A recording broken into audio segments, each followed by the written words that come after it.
2023. And before we have the invocation by Chaplain Stephen Pereira and Pledge of Allegiance by Vice Chairman Bill Winters, I'd like to welcome Industrial Development Board Doug Berry and Education Susan Wilcutt. And thank you very much for attending. If we, at this point, we'll have the invocation, sir. And then the Pledge of Allegiance. Thank you, ladies and gentlemen. I want to put a special blessing on our new mayor here. I don't think I've seen a smile that big in a long time. Psalm 33 says, starting in verse 18, "Behold, the eye of the Lord is on those who fear him, on those who hope in his mercy, to deliver their soul from death and to keep them alive in famine. Our soul waits for the Lord, and he is our help and our shield. And for our hearts we shall rejoice in him, because he has trusted in his holy name. Let your mercy, O Lord, be upon us, just as we hope in you. Lord, may your grace and mercy be present in this chamber today. Give wisdom to these, your commissioners, to perform their task to the benefit of those they serve. May peace and comfort come with every decision handed down, and most of all, let thy will be done. In Jesus' name, amen. Amen. Stand. Pledge. Pledge allegiance to the flag of the United States of America and to the republic for which it stands, one nation, under God, indivisible, with liberty and justice for all. Thank you very much. I forgot to mention that the chaplain is to know the chaplain, and I'm sorry I forgot, sir. At this time, we'll go to the report from the mayor, Mayor Davis. Thank you, Mr. Chairman. She's got a big smile because she doesn't know yet what she's getting into.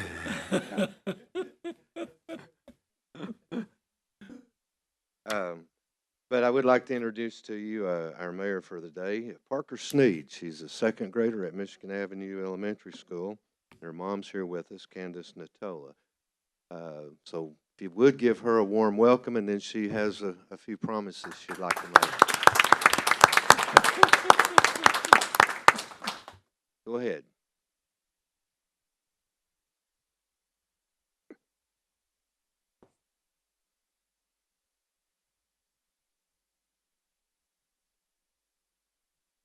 Good afternoon. My name is Parker Sneed. I am a second grader at Michigan Avenue Elementary School, and I am mayor for the day. I would like to report that I have visited with many of the county departments this morning at the Annex building and the courthouse. It appears that the county is in good standing. Therefore, I recommend giving employees the day off Friday with pay so they can have a very long holiday weekend. Mr. Chairman, that's all I have at this time. Wow. Wow.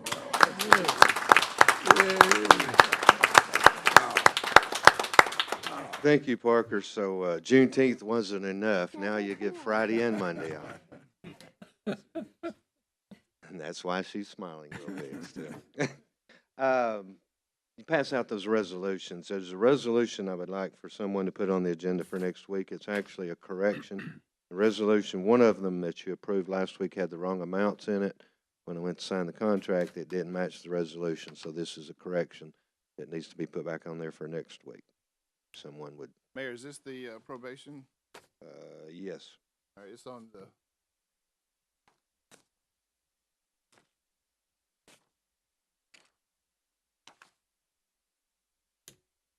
Yes. Okay.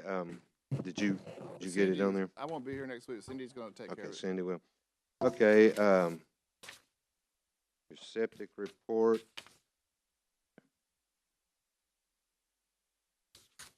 Got me all out of whack back here.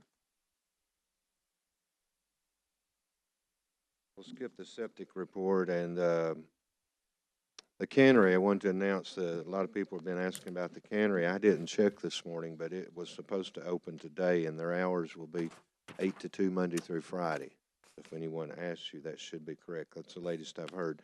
And if you pass out the books, we have a new book, and we tried this last year, and a lot of people didn't have them. But if you would give me your old book, lay it up on top, and let's swap so we can recycle them for you. If you took them home to read while you're watching TV, that's okay too. You can recycle them. But this is the newest version, and the difference in them is this one says finances proposal. This is the budget that you will actually adopt, except for any changes made on the 20th. There's one more day that will allow for changes, and that will be on the 20th when we have appeals. But except for that, this will be the final version. Thank you. And I can tell you now, if we find something wrong in this one, we'll take care of it as an amendment once the new budget's adopted, because we're at that point. Next week, we don't meet till Tuesday because of that extra holiday. And Friday, there's no local newspaper anymore, so we got squeezed. So Tuesday, you will hear appeals. Hopefully, there's very few, if any, changes because it's got to go to the newspaper that very day. So, in order to meet the 10-day deadline before you vote on the budget, so that's what we'll be doing next Tuesday. Any questions about any of that? Yes, sir. The road department, is the budget change on the budget in the new paper we just had? Right. This one has. If you recall last week when I did the budget proposal, I said it did not have raises in there for the road department. It was another one of those we had to do some more work on, and so it's in there. It's got the correct fund balance or the correct projected fund balance, and it also has the 3% raises. Yes, ma'am. Mayor, do you know of anyone coming to appeal at this time? No, in their defense, most people don't even know until after the finances recommendations. Then we send them, here's your proposed budget. If you'd like to appeal it, you can come on the 20th. That probably goes out today or tomorrow. Other questions? If not, thank you. I appreciate it. And that's all I have. I did have a septic report somewhere, but I don't know what I did with it. Right here. You got one? If you've already seen it, go ahead. The main thing on there is in 1 week's time, we have committed almost all the money you gave us extra, that we started doing in-house last week. You approved that program, $165,000. I think we've already spent about $140. Is that what that says on there? 116. Yep. So we're running out of it fast. 48 remaining. Another 48,000 to go, which means we'll probably get that committed this next week. Now, it's going to be a while. I talked to a guy this morning, and he can't get his contractor to show up now. It's going to be a while in getting it paid out, but we have committed most of the money in that first week. There's no other questions. That's all I have. Thank you. Thank you very much, Mayor. Now we'll go to reports from committees and our districts. We'll start on our right with Commissioner Beatty, please. Everything looks pretty well, first district. All right, Commissioner Hughes. Commissioner Hughes, please. Mr. Chairman, I have nothing to report today. Great. Commissioner Alford. Yes, second district's doing well. Just want to remind everybody that the drag strip behind the airport is up and running again. Looking good. A lot of drag strip marks all up and down the road. So sooner or later, somebody's going to stop it or get killed on there. That all, sir? That's it. Thank you. All right, Commissioner Blake, please. Thank you, Mr. Chairman. A few things, if you'll bear with me. I have a flyer here that perhaps some of you have already seen. Mr. Chairman, Voluntary Energy Cooperative just put out 300 of these door placements in the Tasso community announcing the availability of high-speed internet. That is something we have been waiting on at least 3 years, maybe even more. So Those people who have this, when they get home and they see this hanging on the door, can start ordering high-speed internet. When I talked to the gentleman from VEC, we went over some of the technical pieces of it, but I will tell you, this is going to be 2 gigabytes for all of us fellow nerds. That's a lot of data going through the bandwidth. It's more than what I get on coaxial. If you live in the footprint east of Michigan Avenue and Dry Valley Road, you may scan the QR code on the door placement or call the number on the back and request from Twin Lakes. Remember, VEC is basically providing the infrastructure, all of the stuff you can touch. That Twin Lakes is going to be providing the service. So you'll be working with Twin Lakes on getting your account set up, and if you forget your password and all that kind of stuff. But VEC is doing the infrastructure. This project, like as I said, is a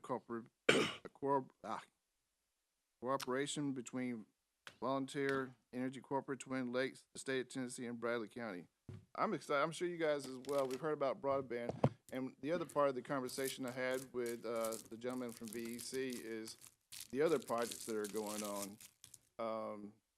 And one specifically that we talked about was, if you'll remember back, we chatted about what we wanted to do with the rest of the money in the broadband bucket for the federal money. We decided to see if the state was going to do any more programs, because more bang for the buck. We only had to put 10% in. VEC put 10% in, and the state funded 80% of it.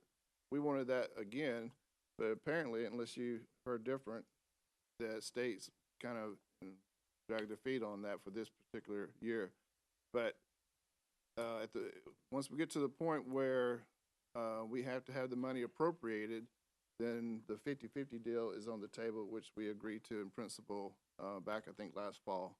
But good things are happening, and this is also other county. Our friends in Polk County also are getting these, and McMahon County stuff as well. So exciting news on the broadband front, and our goal is to get, and what they set up at the County Commission Association is Congress has actually put in $42 billion in another package, and the state of Tennessee is going to get a minimum of $100 million. Every state's going to get a minimum of $100 million, and then they're going to add on to that. So the goal is to get everybody ability to access to high-speed internet. So I just want to report that to you, Mr. Chairman, and look forward to the next progress report. Next, Mr. Chairman, we have a few things. Finance met last week to go over the mayor's proposal, and today we finished up with the true-ups. Let's see, I need to put some things on the agenda for next week. The first one, I guess, is going to be the end of the year budget amendments that finance just took up. Mr. Chairman, I'd like to place this on the June 20th voting session. Done. So those have to be approved next week. We also, this is just a FYI, in your budget, the quote-unquote error on page 145 in the mayor's budget, you may have noticed that account Fund 151, account 58400, line 301, should be 2,500 rather than 25,000. That was just a typo. The rest of them are recommendations from the Finance Committee, which are included in this budget proposal that was just handed out, and that will be voted on July 3rd. I believe that's it. Is that it? Okay. Make sure I get everything. Last, Mr. Chairman, speaking of July 3rd, I apologize. I will not be here next week. I have a business trip I have to take. Some of us have other jobs. But thinking about this particular year, July 4th is going to be on a Tuesday. We'll have to come in here and vote according to the budget calendar on July 3rd. That's normally a night that starts at 7 p.m. With the 4th being on the Tuesday, I can only imagine that a lot of people would like to get their 4th of July started a little bit earlier. So the idea of moving the July 3rd voting session to noon, kind of like today, has been proposed. But since I won't be here, I won't be able to put it on the agenda, but I would support that if I was here, just to put that. Does anyone want to put on the agenda to move from 7 p.m. to 12 noon, the voting agenda on the 3rd? Commissioner Slater will put it on the agenda. We'll vote on it. Then we'll be able to get our 4th of July and celebrate our independence a little bit earlier. Other than that, I think that's all I have, Mr. Chairman. Thank you. All's well on the 3rd. Thank you very much. Commissioner Collins, please. Thank you, Mr. Chairman. All's well on the 3rd. I want to say thank you to our mayor for the day. Awesome job on the mayor, the report from the mayor. You did fantastic. So thank you for being here today. Would love to get you signed up to be a commissioner for a day and come represent the 3rd. You could probably do the job that Mylon and I are doing. So you did awesome, Parker. Also want to say thank you to our sheriff's department.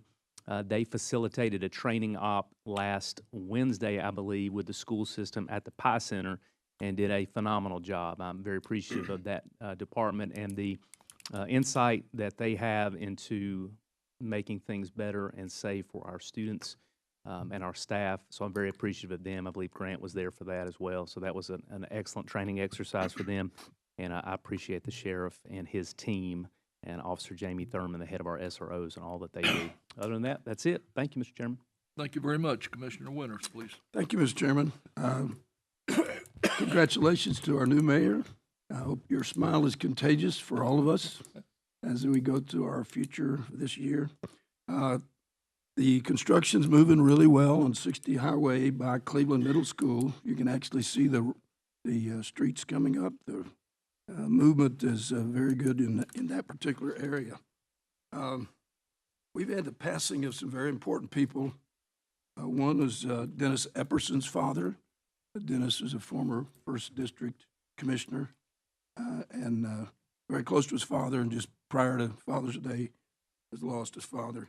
Jim Sigliano is a legend at Cleveland State, a great coach, great man, has a super family, and they're grieving today in his loss, and I think we as a community, he in his unique way made Cleveland State what it is today.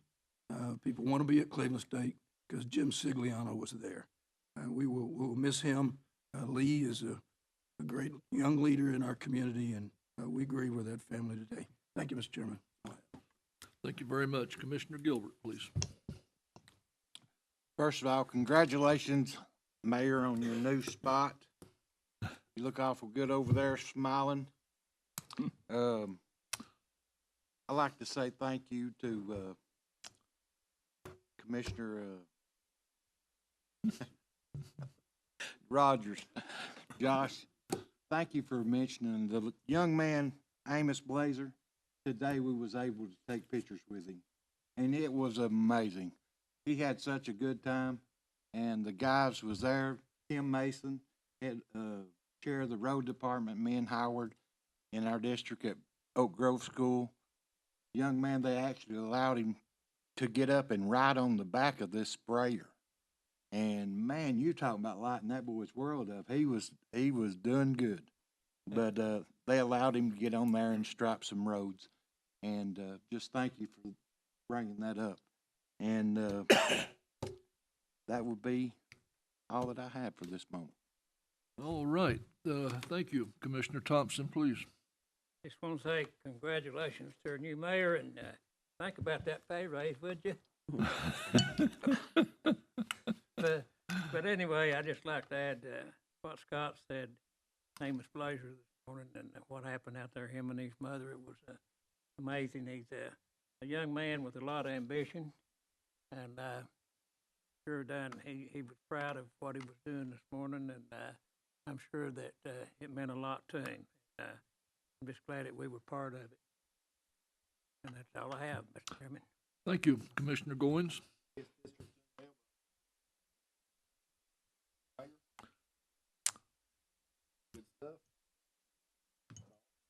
Thank you. Commissioner Slater. Thank you, Mr. Chairman. Thank you for being here today, Parker, as our mayor. And if you remember, a couple of months ago, Parker's brother, Nolan, was our superintendent for the day. So it runs in the family. And they live in the 3rd District, Commissioner Collins and Commissioner Blake. You better be careful. So last week, Bradley County Schools announced that its third grade students recorded exceptional scores on the recently released ELA TCAP data. According to the information released by the Tennessee Department of Education, the third grade students of Bradley County schools performed in the top 20% of the state in English language arts. Bradley County ranks 27th of 142 Tennessee districts regarding third grade ELA scores. 93% of third grade students meet the state guidelines for advancement into the fourth grade based on proficiency levels, exemptions, and appeal criteria. The results are a testament to the hard work and dedication of Bradley County teachers, administrators, students, and the families of those students. So I just wanted to share that today. And that's all I have, Mr. Chairman. Thank you very much, Commissioner Mason. I guess I'll have to say thank you to our new mayor, too, for a pretty smile today. Parker, thank you. You did a good job. I'd like to thank Mayor Davis and this commission for getting the $500,000 to the road department. I think your districts are going to be real representative with all the good work the road department does. I think Superintendent Collins is doing a fabulous job, and his men and women over there. So I'd like to say thank you to them, and all's well in the 6th District. Thank you. Thank you very much. Commissioner Ledford, please. Thank you, Mr. Chairman. Parker, thank you for being the mayor for a day. It's a tough job. Mayor Davis has a tough job, and I'm sure you know that, but we appreciate you doing what you do. I'd like to just mention First Street Square has the Friday Night Festival. If you haven't been, it's a good thing to go to. And talking about the mayor, I'd like to thank the mayor again and his staff for balancing this budget, taking the work off of the commission, and just doing a fabulous job. For all these years that I've watched you do it, Gary, it's always been balanced every year without the risk of a tax increase to go diligently with the taxpayers' dollar. So I thank you for that, and 6th District is doing well. Thank you. Thank you very much. Commissioner Rogers, please. Thank you, Mr. Chairman.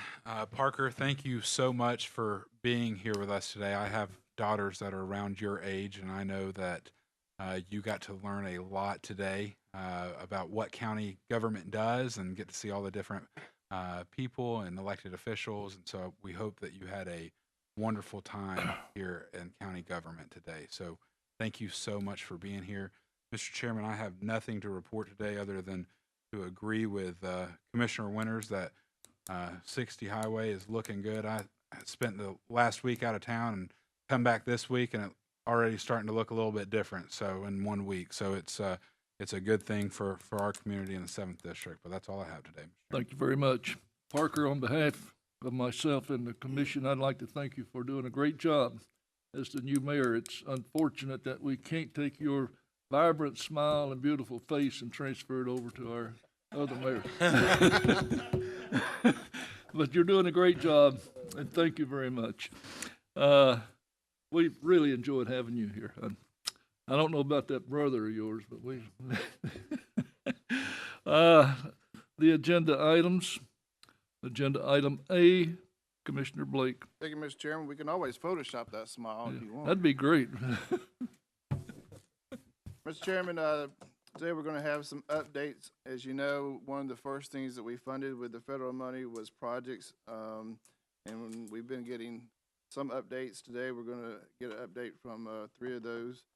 So if you would recognize the director from Bradley Cleveland Community Service, I'd appreciate it. Thank you. Thank you very much. You're recognized. He's not here. He was sitting in the back. Well. We'll go to.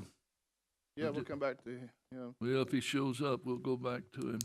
Next on the list is our friends over at Family Promise. If you'll recognize her, I'd appreciate it. Please, you're recognized, ma'am.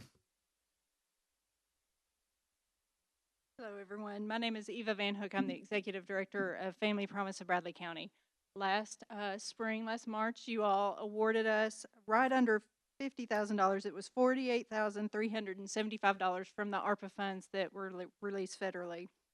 These funds went to help with families that were either struggling with homelessness actively or we were preventing homelessness from happening altogether. So we had two different programs working. As a total, we were able to assist 44 families in our prevention program, keeping 96 children in their home. This is the most cost-effective way to deal with homelessness, is to prevent it from happening altogether. So with that group of people, 6 months later, 80% of them are still in their home, so that program works. With our shelter program, we assisted 5 families with a total of 1,840 bed nights. There were 7 children involved in those.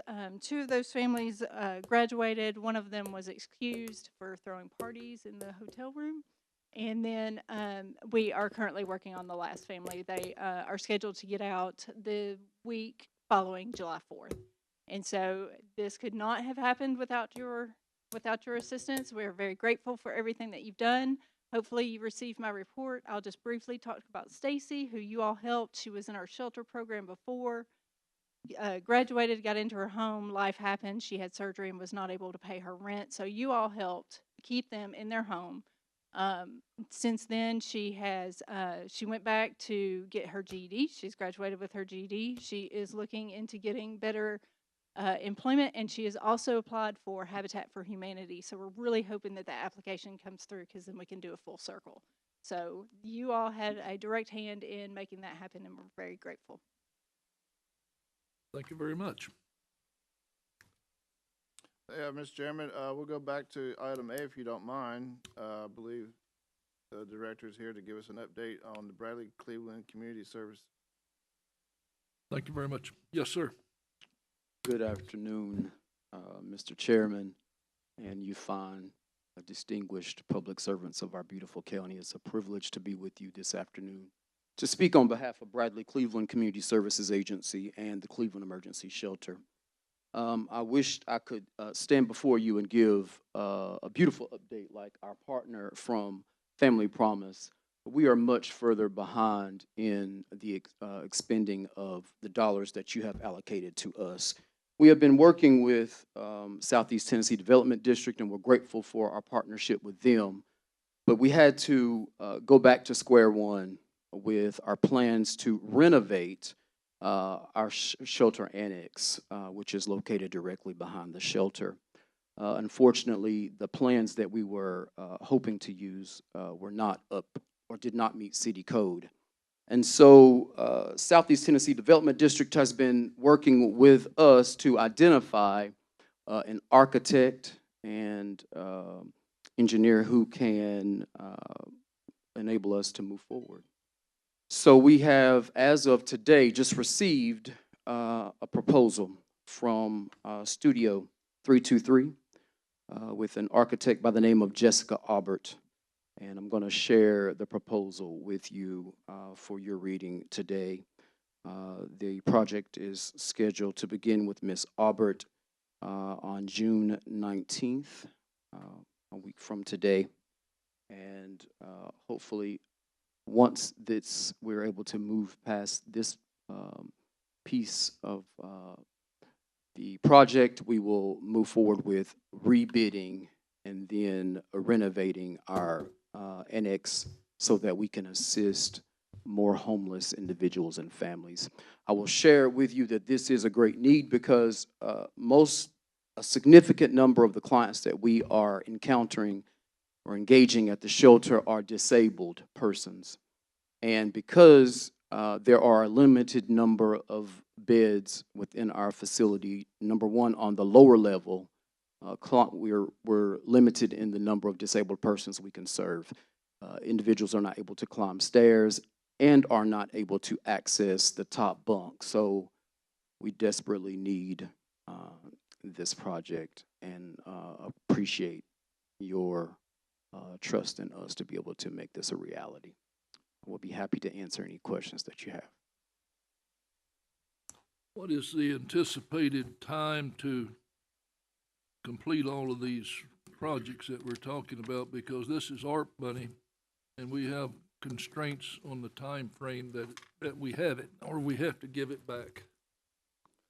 Yeah, we are, now that we have identified an architect, you know, my conversations with Southeast Tennessee Development District was that we foresee no issues in being able to move forward pretty quickly. So we're hoping 6 months, but, you know, all that is contingent upon being able to then go to bid and find contractors. So it's really, I wish I could give a concrete answer, but I'm not able to do that I at this time. wasn't expecting a concrete answer. I just wanted to make sure you were aware that we have constraints on this money. Yes, sir. It'd be sad that you got 3/4 of the way through and then we had to give it back. Yeah, trust me, I understand. Okay. Other comments? Yes, sir. Commissioner Rogers. Thank you, Mr. Chairman. You said that you're delayed in the process because the plans that you had that didn't meet city code. Did you also apply for ARP money through the city of Cleveland as well? Correct. And they approved that before, did they approve that before you found out that your plans didn't meet city code? Correct. And our approval of funds through the city was much more delayed than with the county. What was the issue, the reason why it didn't meet code? Electrical and structural did not include sprinklers. Okay. My next question is how many people do you guys serve on a weekly basis? On a weekly basis, depends on which way. Residents, yeah. Residents around 30, 35. But then we also serve non-residents with food, hygiene kits, and all kinds of other things. Over the last year, have you seen a very high increase in the number of people that you serve on a daily, weekly basis? We have, but that the number of clients that we are able to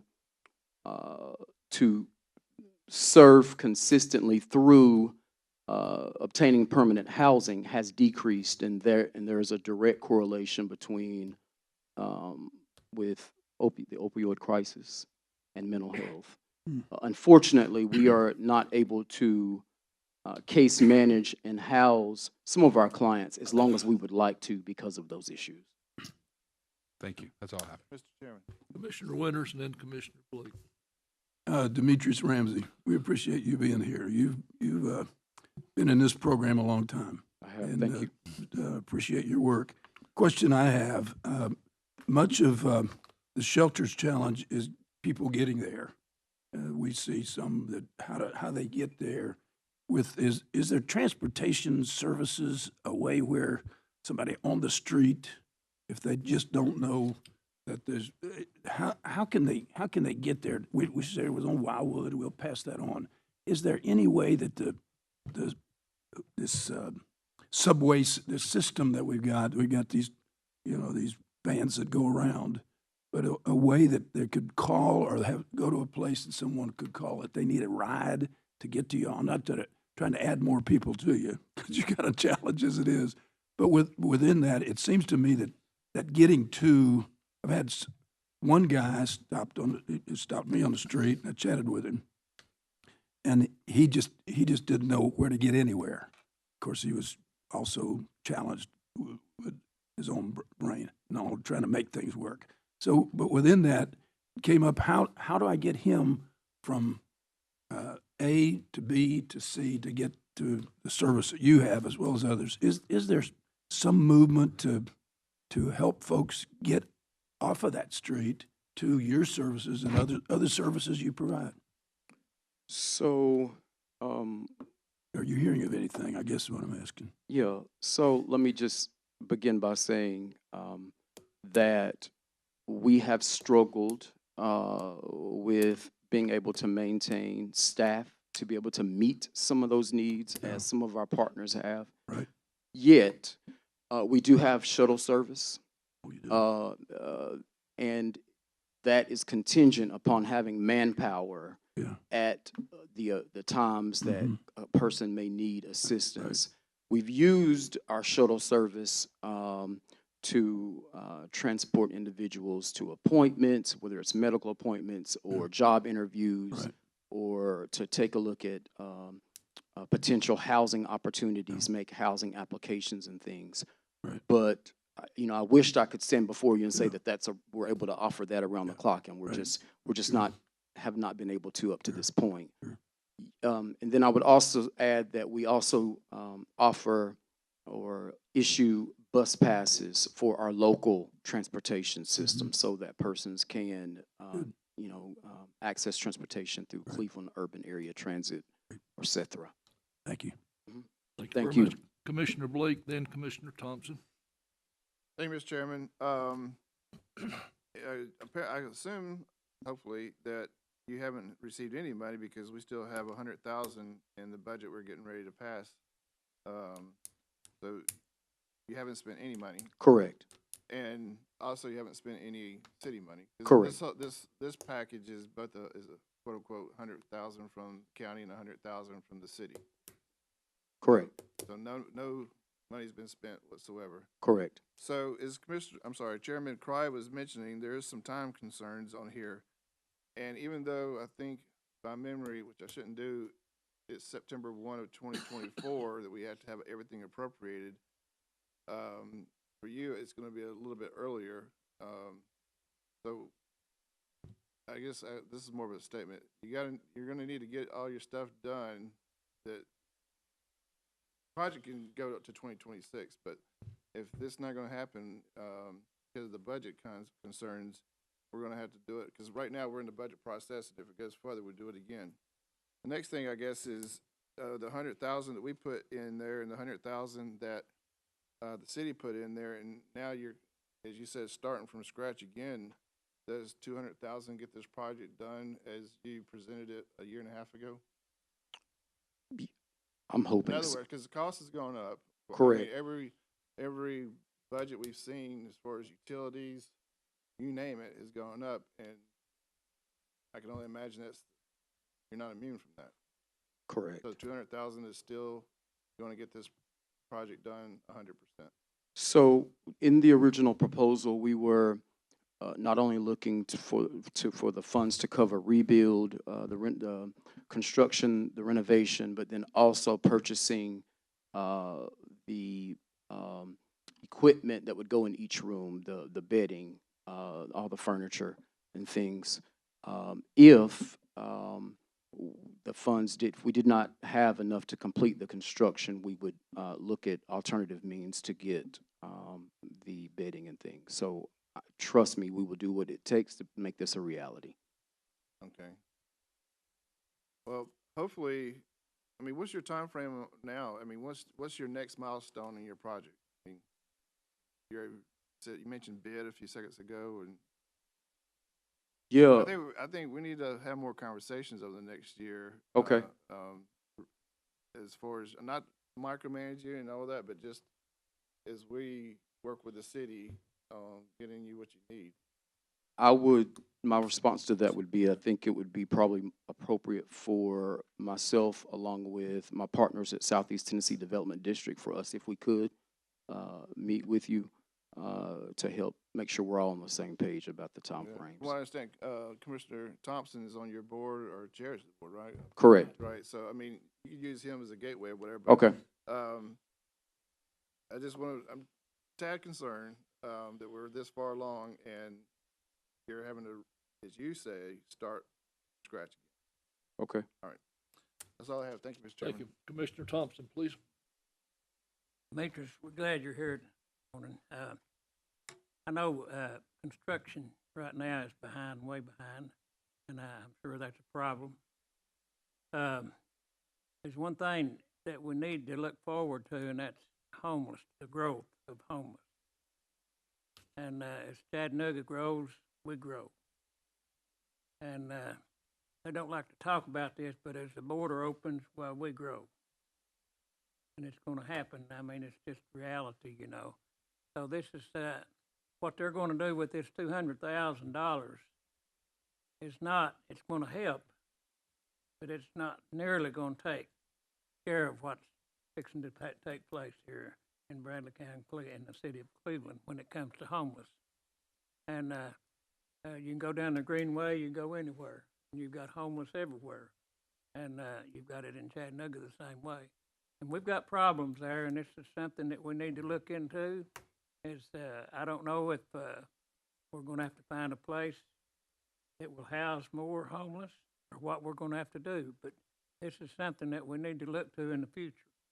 And it's going to take revenue to do that, and maybe some grants and whatever, but we've got a problem, and we're going to have to be the one to help solve it along with the city of Cleveland. Thank you. Anyone else? Commissioner Ledford. Thank you, Mr. Chairman. Just out of curiosity, I noticed going down Wildwood that y'all are building something there. What is that? Is it a picnic area or a pergola of some sort? It's an awning, so that when it's raining, clients can have a covering and won't have to sit out in inclement, in the rain. Yeah. I go by that, or go down that road every day and come home every day that way. And I just noticed lots of people standing on the sidewalk and down at the fence area, whatever. And I did kind of got a little warm feeling there that was what that was for, to keep them out of the sunshine and the heat, whatever, and the rain, of course, when it's raining, because it's not a very good feeling when you go by there and it's pouring down the rain and, they're standing out there getting soaking wet, whether it be an older gentleman, an older lady, or the younger people. We see all genres of people standing there, or at least I do, because I do travel that road every single day, and you see young and old. So, but thank you for your efforts. Thank you. I appreciate that. And I would just add that beginning March 2020, our agency received a significant amount of COVID-related funding that enabled us to operate at the shelter 24 hours a day. And as those monies were spent down, so did our operational hours change.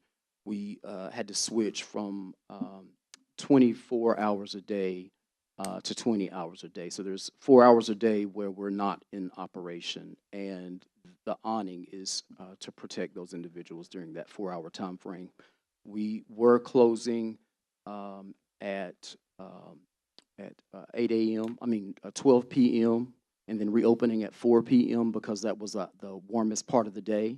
But now that we are in heat, we are closed in the early part of the day and open back up at 12.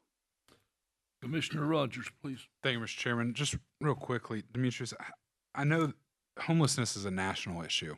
It's a local issue, but really it is a national issue. This happens in cities all across the country, and really every city. Are you seeing more transient people coming to our city, or are these people that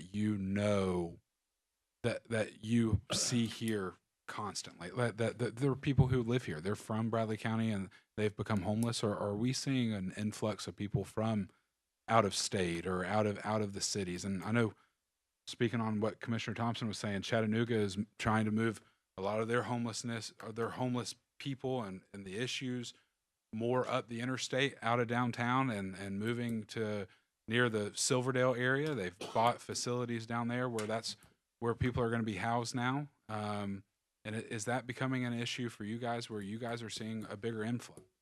And then I have a second follow-up to that.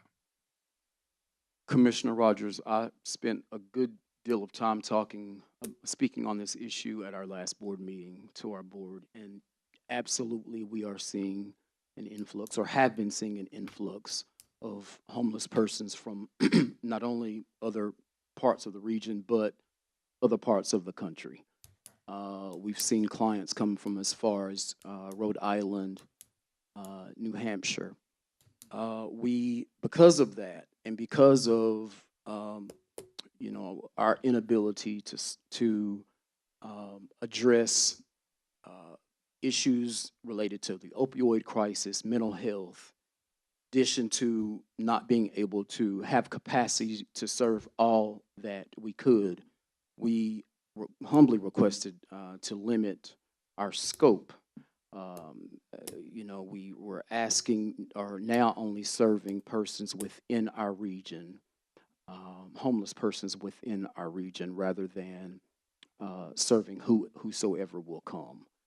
Before a client, it was first come, first serve. and, you know, regardless of what parts of the state, we do know that clients call our shelter and find out about our shelter because of Google and our Google rating. Our shelter is unlike many others because we assign a room and clients are able to leave their belongings within that room for the duration of their stay with our program. You know, a lot of other shelters, they don't have that capability. You must carry your belongings with you each day. And so yes, absolutely. We were dealing with that issue, but we think we have fixed it with the help of our board of directors. And I know, to follow up, you have the heart, and your people have the heart that you want to be able to serve everyone, because they're all God's children and they all deserve dignity and service. And I'm thankful that I get to work in my personal life with a lot of great businesses, a lot of great different people in this community. I'd love to get with you and see if there is something that, this is an issue that we've talked about, and I'm looking at Mike back there, that we've talked at chamber meetings about for many, many months. And I think that there are a lot of businesses in this community that want to help and be a part of that and be able to be change makers in our community. I don't always think government's the right answer, but I think local cooperation with businesses is, and private partnerships is. And I think that we have great businesses in this community that would love to help a lot of these programs.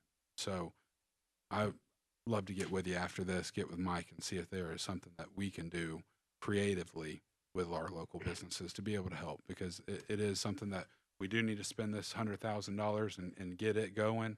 But I also think that there is more to be had and more people to be able to help, because it's an issue across our region, across the state. But here I know it's the city of Spirit, but in Bradley County, we need to help where help can be helped. Thank you for that. I welcome and look forward to the opportunity to sit down with you. And I agree with you. You're absolutely right. Business partners, partners from the faith community. We have over 30 churches that partner with our shelter, come in every evening, at least one day a month, and not only feed our clients, but also pour into our clients. So I look forward to sitting down to continue that conversation with you. Is there anyone else? Back to Commissioner Blake. Just real quick, Mr. Chairman, Commissioner Thompson brought up on page 100, if you look at your budget, I think it's worth mentioning that this commission, I think, can stand tall. You can always do more, but we appropriated the ARP money about $1 million, I believe, right, Mayor? And to date, if I'm looking at the amended totals, $747,000 has been appropriated, and we have a little bit more to go. So, Commissioner Thompson, you and I and the rest of the commission, I think we stood tall and allocated $1 million between Family Promise, Ocoee Outreach, United Way, Habitat, Caring Place, City Fields, and Bradley Cleveland. There's always room to do more. I get it, but this Bradley County Commission, I think, did the right thing, and we did it right from the very beginning. Thank you.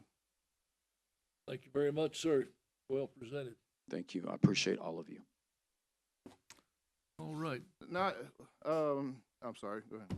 Are you through? No, I was ahead of you on item C. Sorry. So anxious to. Go ahead. Yeah, I'm sorry. Next is the Ocoee Outreach. You'll recognize her, but just so you know, I was looking at theirs just here. Ocoee Outreach, we appropriated $25,000. According to this, $4,621 has been appropriated, and so they have $20,379 to go. Yeah, thank you for. Oh, I'm sorry. Thank you for the opportunity to just come and kind of give an update. We're thankful for your trust in us to utilize these funds to directly affect the lives of citizens of Bradley County, and we feel really confident in doing that. Ocoee Outreach, we use volunteers from literally all over the southeast of the country, primarily in the months of June and July, to complete home repair projects. And so that means a good amount of our funding is going directly to supplies, materials, and as we all know, it was mentioned earlier, everything has just shot through the roof the last even 2 years. And so, as we have looked at our budgets and those kinds of things, our construction budget for this year is $105,000. And so when we look at a gift of $25,000, that is a huge, huge, huge gift to us as an organization. And so just to kind of give you a little bit of what we've done so far, and even just completed some projects as our first week wrapped up for summer just last week. We've got some things that we even completed just on Thursday. And so with an average cost of about $2,500 per project, and that's the best average I can give you because we tear into some and it gets really expensive, and then some ends up being pretty cost efficient. So far we have done one roof removal and complete replacement.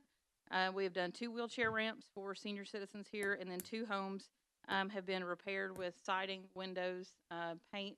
A lot of times when we tear into trim and that kind of stuff, we are having to replace those things and repair those items to keep moisture from coming in the house, to make sure, again, that we are giving people safe housing to live in. And that's part of our mission statement. And so that's where we're at so far. So the rest of the summer, by the fall, we will have completed 2 more roof replacements, one of those being a metal roof for a gentleman here. And that's just more of a niche job, so we had to make sure that we had the correct team to put that together, and we do, and we're grateful for that. We have 2 more paint and exterior repairs scheduled, and then also 2 more wheelchair ramps that will be completed by the fall. And so I just want to tell you how the funds are helping us long term. It is our goal to expand into more of a year-round service and resource for people. Again, right now we are primarily in the months of June and July, but with this funding, we can look at what it's like to incorporate more churches here in Cleveland, more local people to involve year-round, and become a resource that is available for people, not just in the months of June and July, because that's the worst phone call I have to take is when somebody is in need and we have to say we don't have anybody to meet that need until June. And when that's a phone call in November, that's a hard thing for people to understand, and it's a hard thing for us to say. And so these funds, again, have allowed us, we're going to expand this fall, do some things not during summer months, and look at what that looks like for us to be a year-round resource. And so thank you again for the funds, for allowing us the opportunity to see what it looks like to be more expansive in our reach of what we can do for citizens of Bradley County. Let me make a comment. You've used approximately 5 of the 25 that we appropriated. It's not directed at you personally, but this is for the people in need, and it does no one any good to sit in a checking account or a bank account. I just ask that you move along with this if you can. Yes, absolutely, absolutely. Thank you. Anyone else? No one? Thank you very much. Okay, thank you.